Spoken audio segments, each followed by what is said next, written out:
All right, guys, I'm starting to pull stuff out of the way. Took the bumper off. I can show you that in a different video maybe. There's plenty on YouTube how to take it off. It's not terribly hard. You do have to loosen up a couple of these screws through the wheel well. So I loosened up, they're right here. Oh, bad view. But anyway, you can see where it pinches right here with the bumper. This keeps it kind of together. That was the only hard part, is popping that out.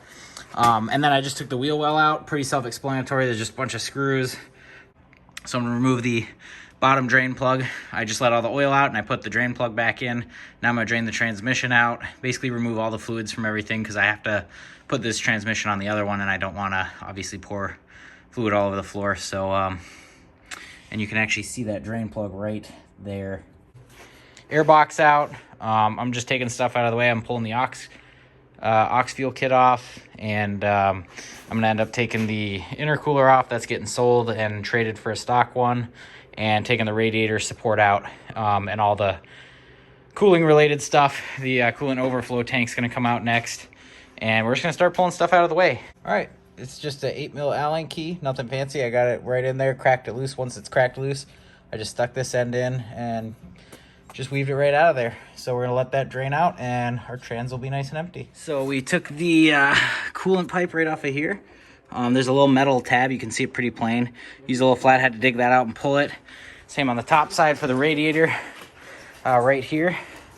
This one was really hard to get. I had to use some flatheads, and ooh, there's still some in there. Basically you pull the little tab right out the top, and then you just gotta take a flathead and really get after this to pop it off. And you can see these ridges right here where it is. It kind of just pops right out, and you just gotta get after it and wiggle it while you're pushing it with a big wide flathead, and you'll get it. So once we broke those loose, I took the two. I did this a little prematurely, that's why I have a stool under here. But underneath these radiator brackets, there are 2 bolts on each side. I took those out, and that lets this whole thing kind of move. So then you can see under here, 2 bolts on the bottom of the support. And then I took the coolant reservoir off. There's just tabs right here. It just pulls off. Once you pull all the lines off, it just pulls right up and out. And then for the washer tank, which we're going to take off, there's 1 bolt back here. This sensor pulls out, and then this whole piece right here pulls right out of where it's going to drain out here. So you don't have to disconnect all of this, just the one sensor here, and then this pops straight out. So you just wiggle it, the whole thing will pop right out. And then I have 1 more bolt here to take off the windshield washer tank, and then we'll keep going. Mount's right under here. Where's that hole? Right here, I think, somewhere under here. But anyway, it's a 10mm. It'll be oriented kind of funny like that, but you just break that loose, and then there's a plug right on the bottom here. So you disconnect that. It's just one little pinch plug. Undo all these things, they're all behind. Pop all these off because we are taking the crash bar off. So I'm gonna pop this last piece out, and then I'll have the horn wire out of the way. And then just make sure you're not losing these bolts. And if you're not sure where they go, just stick them back in the car, and that way you'll know when you go back. Okay, so to take this whole top radiator piece off, or top crash bar support, I don't know what the hell it's called, but anyway, we took the hood off because this supports it, so you're gonna have to do that. So get friends to help you take it off. And then there's a 13mm bolt right here, 2 10mm on the side, right here, 1, 2. And then these big long ones right here, I think they're 12mm, I can't remember. So you do that on both sides. Really long bolt just comes right out, 1 straight on, 2 on the sides. And then this whole piece will come right off. Now that we have everything disconnected, so making progress, visibly. Okay, so we've got a stool under the right side, chair under the left side, so we can pull the crash bar out without the entire intercooler falling down, which should have already happened, but it was just stuck a little, so we got it broken loose. And then, hey, want to grab the other side, Nick? Hold on. Oh, there we go. And now the crash bar's off. We can just set it right down. Now we got a lot more room, so we should, I'm going to take the intercooler off, but hypothetically, we shouldn't have to break the AC line stuff loose. We should be able to just swing. Should be very careful. Yeah, I know. You can see those AC lines are getting strained a bit, but this should give us enough, if we're careful, where we can shimmy this out of the way without breaking those AC lines off. Okay, so there are 3 bolts on the bottom of this. There's 1 on the back, 1 right here, or a little nut on the end, and then there's another one right up top here. And then once you take those out, you just have to take this plug out of this connector right here. Oops, sorry. Right here, that connector unplugs, which is right here. So easy, it's just a little squeeze plug, nothing fancy. And then now we just need to pull this belt off, and this whole AC compressor should come off and swing over to the left out of the way. And that way we don't break the AC stuff at all. Because you can see once I got the intercooler out and the radiator support off the top, this whole thing just swung wide open. And it doesn't put too much strain on these lines because it's all right here in the elbows. Okay guys, so one of the harder things is getting the ball joint out. It's not super hard. We did get them out, and then we removed the axles, which actually the axles, that's weird to say, weren't terrible to get out. This side actually pulled out as soon as I pulled the strap off. There's a little metal strap that has 2 bolts facing that way, and you just take the nuts off the ends of the bolts and the strap comes right off. And once you do that, you can kind of use that leverage point to pull it out. But honestly, I took the strap off and it came right out, which is nice. And then the other side has a circlip in it. So here are the axles. The long one is this side, passenger front, and the short one is driver front. And it's got a little circlip right in the end here. So if that's broken when you pull it out, you're gonna have to replace it. Some people do it all the time. Mine looks fine, so I'm gonna leave it alone. And to get this one out, this is the side that's in the transmission. You have to kind of get a crowbar underneath it and gently use this as a point to get it out. I couldn't pull it out on my own, but I had my buddy hold it while I kind of crowbarred on it a little bit, and it popped right out. Didn't do any damage, so I'm pretty happy with it. But yeah, the ball joints are going to take a lot of patience. I have everything removed. I left all the turbo connections on. Everything else is off, all the coolant hoses. Everything that's attached to the firewall or the transmission is basically off. The very last piece of this puzzle is this wiring harness, or the harness that runs through the whole top here to everything. I got it all disconnected, but then it runs down to the ECU. So all I have to do is remove this to the fuse box. So this plug right here pops right out. This blue handle pulls up and the whole thing will come up and out. And then the other part that needs to be unplugged is just to the ECU, which I think has 2 connectors inside. So you can take this box open. So you can open the box up. This has a little clip in it. That's one of the things right here. You can see the clip, I put it back in, and the hose just pops straight back with that. Everything else is pretty self-explanatory. Here's a little transmission doohickeys that I got popped off. So we're gonna be really careful when we pull it tonight, but in a nutshell, take about 2 afternoons. All right, so the 2 bolts for the ECU are gonna be right here. And then the other one is right up, it's kind of up top here, but basically it's on the top side of this. So this gets oriented up like so. So you'll see this, there's just 2 little 8mm bolts, and then the whole thing will come down. Bolt these grounds off.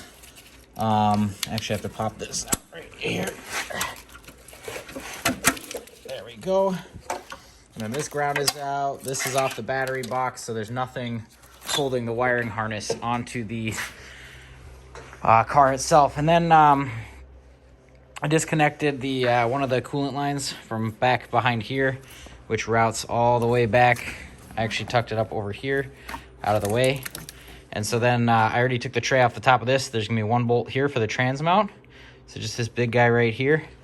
And then we're gonna take the bolts out of this right here. 2 big bolts off the engine mount on this side. I already disconnected the rear motor mount. I'm not gonna demonstrate that because there's tons of videos on how to do it. But yeah, axles are out, rear motor mount's disconnected. Everything will come off with the motor. So my whole wiring harness, everything, I'm just gonna lift it out, and then we're gonna transplant everything over to the new motor.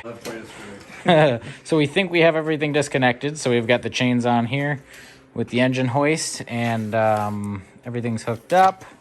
And we took out the motor mount on this side. We just jacked it up until we have tension on that motor mount a little bit. And then I took out broke the 3 on top loose first on that motor mount, and then took the 2 off the base. Took those all the way out, took the last 3 off, and then pulled the whole motor mount out. So we should have plenty of room to get in there.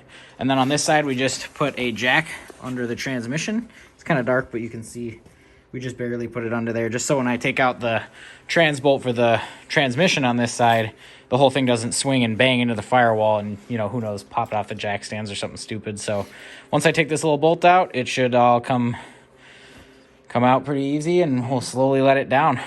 So we'll see. Still sitting on that jack hook with me? Yep. I feel like this thing's gonna like pop out. Nah, it's supported. We're good. Just don't want to pinch my fingies. It's just the rear motor mount, I'm pretty sure. Quote, pretty sure.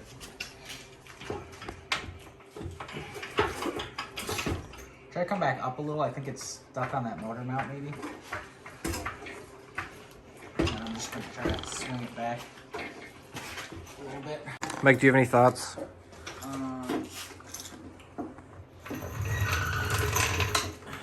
Board. Yeah.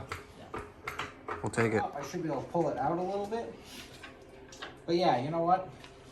That's not gonna be that hard. Let's just take out the motor mount then. Yeah, I do vaguely recall it being a pain in the I never ass. we had a bitch all the time getting the trans out. I'm grabbing a couple for 15. Short 15.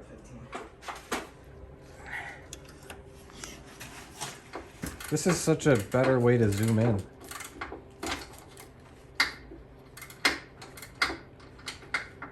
Can you drop it down further, Nate? Let me. I don't have the jack on it. Oh, you don't? Yeah, yeah.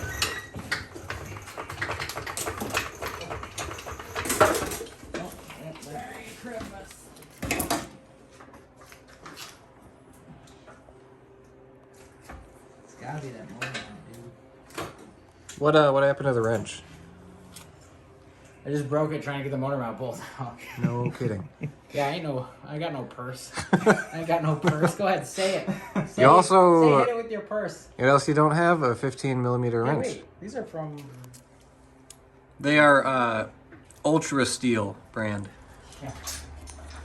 Really ultra unplugging. I can't get the motor mount bolt out.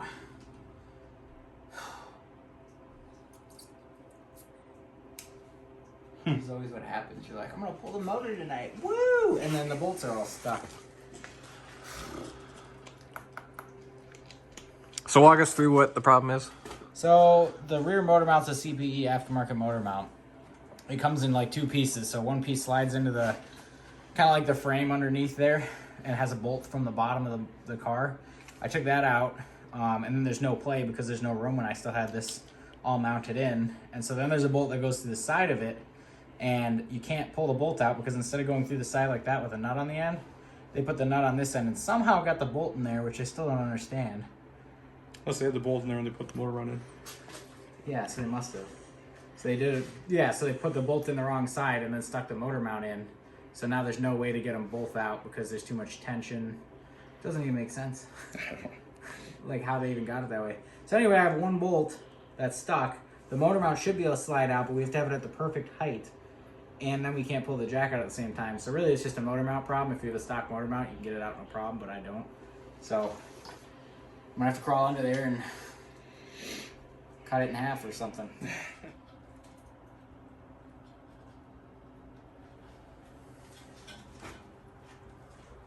So after all that struggle with the rear motor mount, I ended up crawling under there. I had him jack everything up to where level and it looked good, and then I just pushed it right out, just taking the bottom bolt out, which is what the original plan was. And now we have the motor out. And you can see there's the ECU dragging on the ground. And now we have no motor. Hi, Laura. And the motor's out, just like that. Easy peasy. Wasn't even hard, right? Right Yeah, now.